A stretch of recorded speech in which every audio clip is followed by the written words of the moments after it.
यात्रीगण कृपया ध्यान दें, गाड़ी नंबर। घर से ये लड़की गई थी कोठी में या फिर घर में काम करने के लिए, मगर आगे से जो घर की मालकिन थी उसने मुबैना तौर पे इस लड़की को धंधे पे लगा दिया। इसकी पूरी कहानी वीडियो बनाई थी वो, और मर्दों के साथ सब कुछ करते हुए उसने बनाई हुई थी खुफिया वीडियोस। जी, उसने बनाई हुई थी। क्या क्या हुआ है आपके साथ? मैं विशी नामक औरत के घर काम के लिए गई। मेरे घर वालों ने मुझे काम पे भेजा, लेकिन वो ये काम नहीं करती थी। वो ये जनाकारी और ये धंधा करती थी। दिन बाद मेरे साथ नशे की हालत में ये जनाकारी करती रही, और उसके बाद 15 दिन बाद मैं मजबूर हो गई, मैंने ये काम शुरू कर दिया, लेकिन अपनी मर्जी से नहीं। कुरान की कसम खाई, मेरे अबू मामा मस्जिद है, उन्होंने यकीन कर लिया, कहते कि कुरान से बढ़कर और कुछ भी नहीं होता। टाइम आपके साथ ये सब कुछ होता रहा? 3 साल। 3 सालों में जिस लड़के के साथ आपने निकाह किया वो क्या काम करता, और उसके साथ आप कैसे भागी वहाँ से? वो मेरे चचा का बेटा है, सगे चचा का बेटा है, और उसको मैंने बोला कि मेरे साथ इस तरह निकाह कर लो, तो उसने बोला ठीक है।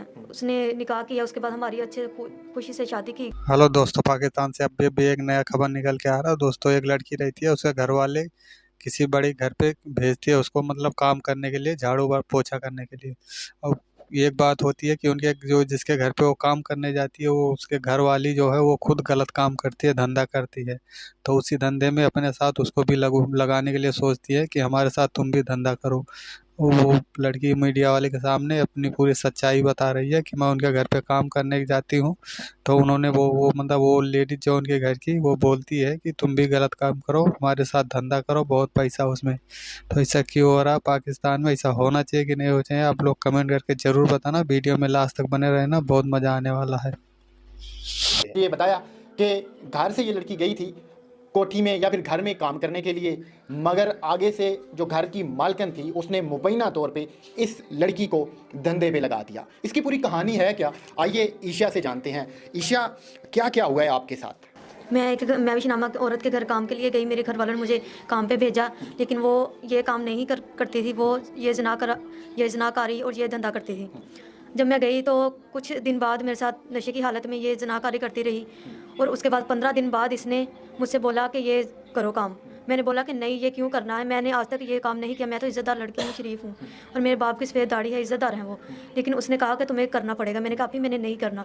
उसने मेरी जो बेहोशी की हालत में वीडियो थी वो मुझे दिखा दी, कहती ये मैं तुम्हारे अब्बू को दिखा दूँगी या तुम्हारे भाई को दिखा दूँगी, तुम्हारे अब्बू भी खुदकुशी कर लेंगे या तुम्हें मार देंगे, या फिर मैं तुम्हारे भाई को फायर भी मार दूँगी अगर तुमने ये काम ना किया।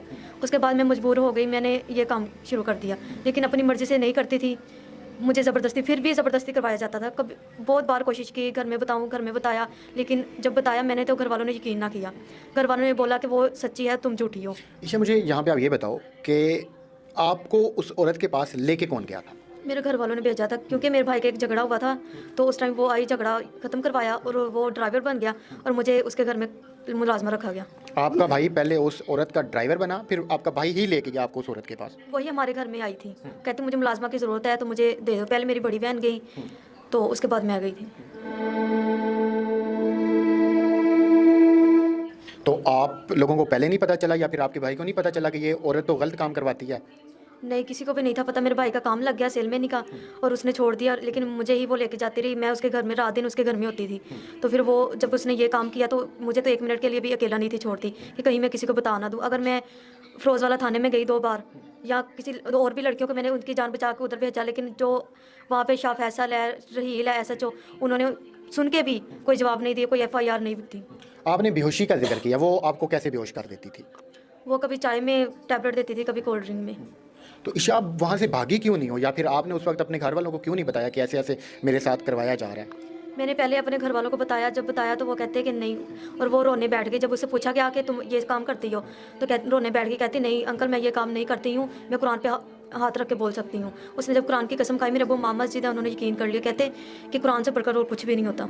जिस औरत ने कुरान पे हाथ रख के बोला तुम फिर भी वहीं जाओगी, वो सच्ची है। उसने 2 आंसू बहा दिए और वो सच्ची हो गई। उसने 2 आंसू बहा दिए और वो सच्ची होगी। कितना टाइम आपके साथ ये सब कुछ होता रहा? 3 साल। 3 सालों में एक मरतबा भी आपने कोशिश नहीं की कि आप वहाँ से भाग जाएं, या फिर आप किसी को बता दें, या फिर किसी की आप हेल्प ले लें? मैंने उसकी कज़न की हेल्प ली, तो उसकी यानी कि मैंने अपनी वीडियो डिलीट करवानी थी। मैंने उसके ज़रिए मैंने कहा कोमल मेरी मानो मेरी दोस्त हो तो प्लीज़ मेरी वीडियो मेरी हेल्प करो, या मुझे यहाँ से निकाल दो या मेरी वीडियो वगैरह ये डिलीट कर दो ताकि मैं ब्लैक होने से बच जाऊँ। लेकिन उसने बोला कि नहीं, इस मामले में मैं भी यहाँ जलील हो रही हूँ काफ़ी साल से।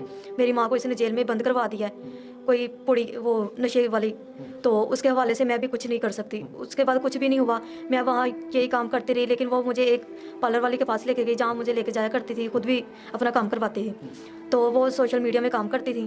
फिर उनको मैंने आहिस्ता आहिस्ता बताना शुरू किया, उनके हवाले से मैंने अपनी ज़िंदगी बचाई। तो शादी, अभी मेरी शादी को 8 माह हो चुके हैं। 1 साल पहले मैंने उसका घर छोड़ा है, तो उसके बाद मैंने भाग के निकाह कर लिया। जिस लड़के के साथ आपने निकाह किया वो क्या काम करता है और उसके साथ आप कैसे भागी वहाँ से? वो मेरे चचा का बेटा है, सगे चचा का बेटा है। और उसको मैंने बोला कि मेरे साथ इस तरह निकाह कर लो, तो उसने बोला ठीक है। उसने निकाह किया, उसके बाद हमारी अच्छे खुशी से शादी की गई। कम दिन रखे गए क्योंकि मैं वहाँ से भागी हुई थी। तो मैंने यही बोला कि नहीं तो मैं मर जाऊँ। मैंने 3-4 बार कोशिश भी की है कि मरने की, कि मैं मर जाऊँगी। घर वालों ने मना किया कि तुम मरो ना, हम कर देते हैं तुम्हारी शादी। फिर उन्होंने रुखसती कर दिया मुझे। तो शादी के बाद भी ये मेरे ससुराल में फ़ोन पे फ़ोन करती थी। उसके बाद ससुराल वालों ने घर से निकाल दिया कि ये क्या मामला है, तुम और तुम्हारी बीवी यहाँ से चले जाएं, या तलाक दे दो अपनी बीवी को, यहाँ तुम लोग यहाँ से चले जाओ। लेकिन मेरे शौहर ने बोला नहीं, मैं यहाँ से इसको लेके जाऊँगा, इसके साथ ही जाऊँगा, मैं तलाक नहीं दूँगा। हम यहाँ पे कालकती मोड़ आए, उधर मेरे घर आके इसने मुझे मारा, पीटा, पेड़ में टांगे मारी, काफ़ी मारा। मेरे शौहर को भी बोला कि तुम ना इसको तलाक दे दो। कहता कोई वजह मुझे बताओ। उसने मेरे शौहर को जो मेरी वरना वीडियो बनाई हुई थी मेरे शौहर के सामने रख दी। और मेरे शौहर ने बोला कि पहले ये काम करती थी लेकिन अब नहीं करेगी, अब ये मेरी इज्जत है, गैरत है, अब मैं इसके हक़ के लिए आवाज़ उठाऊँगा। आपकी जो उसने वीडियोस बनाई थी वो और मर्दों के साथ सब कुछ करते हुए उसने बनाई हुई थी खुफिया वीडियोस? जी उसने बनाई हुई थी, और मर्दों के साथ ही बनाई थी, जो वही मेरे शौहर को दिखाई गई।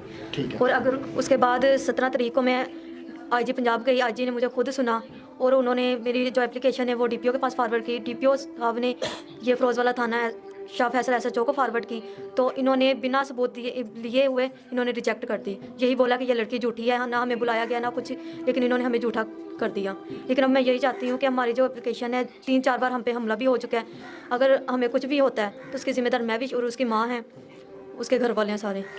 इन सारी चीज़ों के बावजूद एक मरतबा भी वो औरत नहीं पकड़ी गई? नहीं। क्या वजह, वो क्यों नहीं पकड़ी जाती? उसका असर व रसूख ज़्यादा है, उसका डर खौफ ज़्यादा है, या फिर वो पैसे लगा देती है हर जगह पे? वो पैसे लगाती है, फिरोज वाला पूरा थाने पे उसने पैसे लगाए हुए हैं और वो पैसों पे ही चलते हैं।